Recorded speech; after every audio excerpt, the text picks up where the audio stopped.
Hello, my beautiful, beautiful human.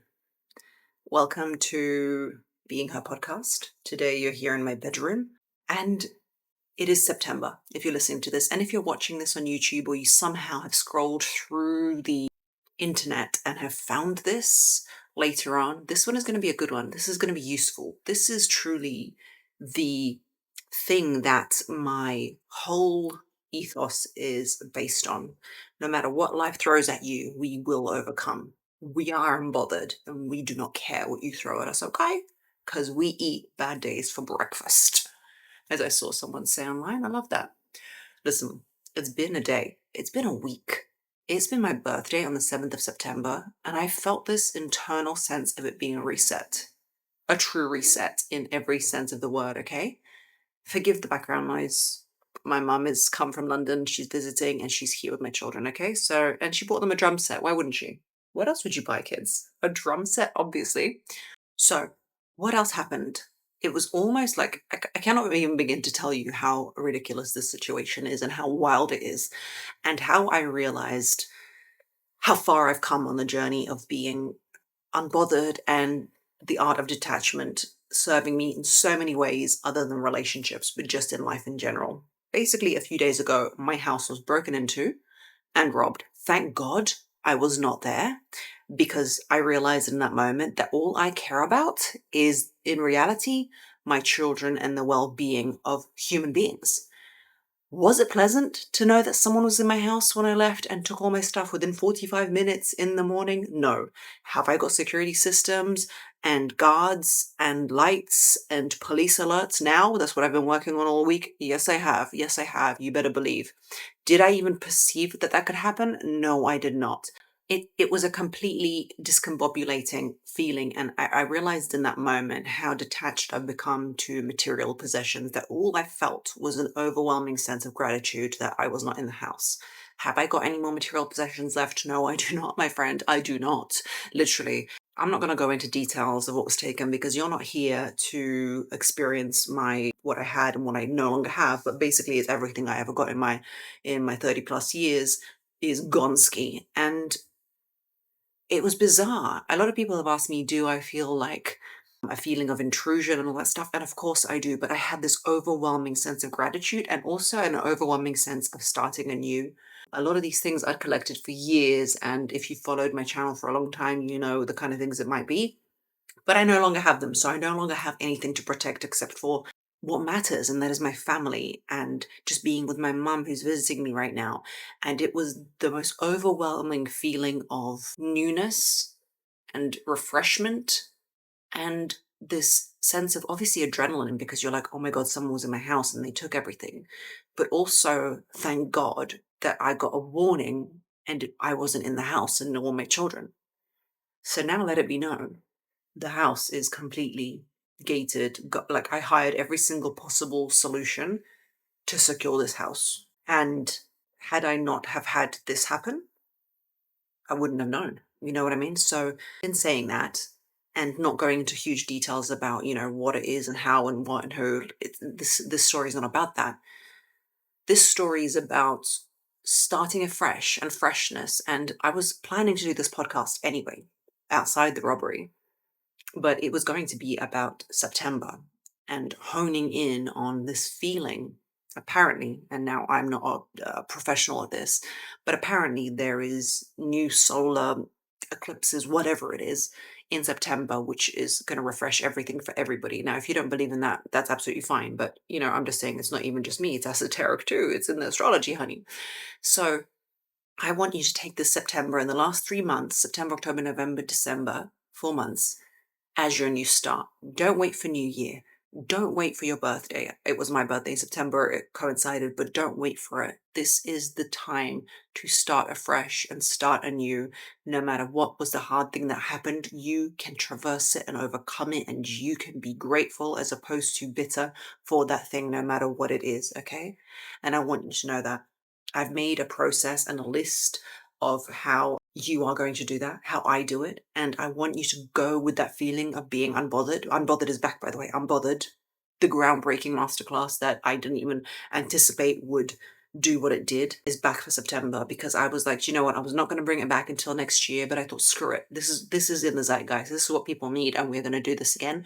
So I'm going to leave it down below, or if you're listening to this, just go on my website, margaritanazarenko.com. It is there. It will serve you. Trust me, because unbothered is about being detached, and it is the time to detach. The world is ready for it. The world is not ready for you to try and control other people. It is time to let go and be your true essence, your true self, and be on your own journey.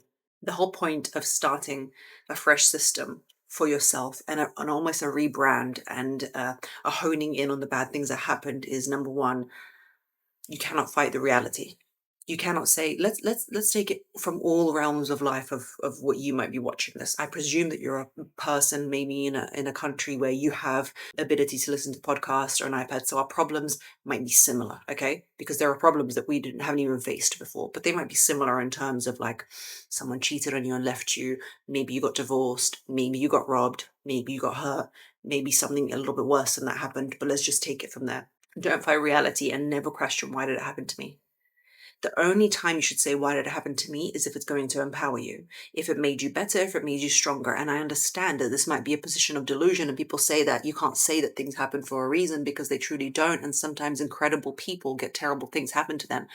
But if you take it from a position of power, that this happened to me for me to learn, this happened for me to prevent this, God took this out of my life for me to get better, then you are empowered. It is up to you to decide whether you are going to crumble or become a phoenix and rise. Yeah? So whatever it is that happened to you, if he left you and left you with children, you now have beautiful children that are going to be with you for the rest of your life. If you got everything taken from you, material possessions, maybe it's not the time to focus on material possessions, and people in your life are safe, and that is what's important. You need to look intrinsically into every single detail of your life. And instead of saying, why me, woe is me, but say, do you know what? I'm going to empower myself through it. You need to acknowledge the pain, acknowledge the shock, and acknowledge it's real. But we all have it. We all have shock and pain. We all have things that happen to us that are painful, but also mark the line in the fact that it's happened, and there's no point in ruminating, going back. What if I didn't stand there? What if I didn't go here? What if I had done this? What if I had done that? There's no point. That's not a powerful position to be looking backwards to, okay? For me, hiring can be such a headache. It's always the same, waiting for the right candidate to apply, sorting through the resumes, and then finally finding someone you think you like, and then you realize that they're not even looking for a job anymore. It's really exhausting in all fields of my life. I hire people and I really want to work with the right people, and when I find them, I love it. And the future of hiring is looking much brighter though, because ZipRecruiter's latest tools and features speed up the whole process. You can connect with qualified candidates in minutes, and if you see someone you really like, you can unlock their contact info instantly, so you're not playing games. It's a real game changer, and it saves time, which is key. Over 320,000 new resumes are added to ZipRecruiter every month, which means you're reaching way more potential hires way sooner. No more wondering if you're going to hire or not. They are the #1 rated hiring site. Use ZipRecruiter and save time hiring. 4 out of 5 employers who post on ZipRecruiter get a quality candidate within the first day. And if you go to ZipRecruiter.com/beingher right now, you can try it for free. That's ZipRecruiter.com/beingher. ZipRecruiter, the smart way to hire. Number 2 is detach from the old story. Your identity isn't tied to the man who divorced you. Your identity isn't tied to the things that are missing. I remember I lost a bracelet that was very meaningful to me, and it was expensive, and it was bought for me as a push present, or whatever that might mean, for the birth of my daughter. I ruminated on that thing for weeks. Where did I put it? I called the swimming pool where I was wearing it. I called the car where I had the car service that I think I took it out, and I went over and over and over again, and it caused me 2 weeks of grief and stress. Stupid, I know, but as in, like, grief for an item that really didn't need to be there.